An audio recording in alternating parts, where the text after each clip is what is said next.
দুর্গাপূজা আসতেছে, আমি হিন্দুদেরকে বলবো মহা উৎসবে আপনাদের ধর্মীয় অনুষ্ঠান পালন করুন, আরো ভালোমতো পালন করুন।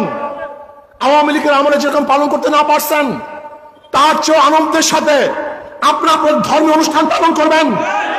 যদি প্রয়োজন হয় আমরা আপনাদেরকে ছায়ার মতো রাখবো, আপনাদেরকে আমরা সাহায্য করব, সহযোগিতা করব।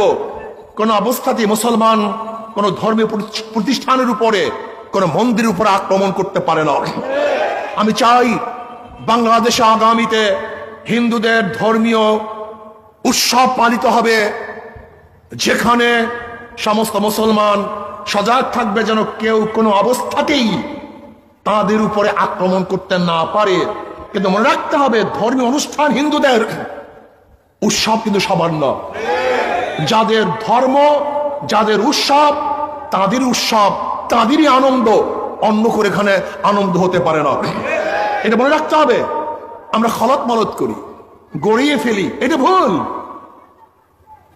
আমরা কি বলি ধর্ম যার যার উৎসব সবার, এটা ভুল মেসেজ, এটা ভুল থিওরি, এটা ভুল দর্শন। ধর্ম যার যার, উৎসব তার তার, ধর্ম যার যার, উৎসব সবার, এটা ভুল। তাহলে কোরবানির সময় হিন্দুরা কেন উৎসবিত হয় না? তার উৎসব কেন পালন করে না? ঈদের সময় হিন্দুরা আমাদের ঈদগাহে কেন নামাজ পড়ার জন্য আসে না? এটা ভুল মেসেজ। লেকিন নিরাপত্তা থাকতে হবে বাংলাদেশের প্রত্যেকটা নাগরিকের। হিন্দুরা ধর্মীয় উৎসব পালন করবে, আমরা বাংলাদেশের নাগরিক হিসাবে তাদেরকে নিরাপত্তা প্রদান করব। আর কিসের নিরাপত্তা? হিন্দুরা আমান, তারা নিরাপদ। আমি মনে করি হিন্দুদেরকে নিয়ে, সংখ্যালঘুদেরকে নিয়ে যারা রাজনীতি করে তারাই তাদের মন্দিরের আক্রমণ করে, প্রতিমার উপর আক্রমণ করে। কোন মুসলমান, খাঁটি মুসলমান হিন্দুদের প্রতিমার উপরে আক্রমণ করতে পারে না, এটা ভুল। পরবর্তীতে আরো মানে ভালোভাবে এই অনুষ্ঠানটা চলতে পারে এবং পরবর্তী প্রজন্ম তারা তো আরো শান্তিপূর্ণ আরো হতে পারে। এই সময় একসাথে গন্ডগোল হচ্ছে, তো আমার মিটিং দিয়ে আমার ঠিকঠাক হয়ে গেছে।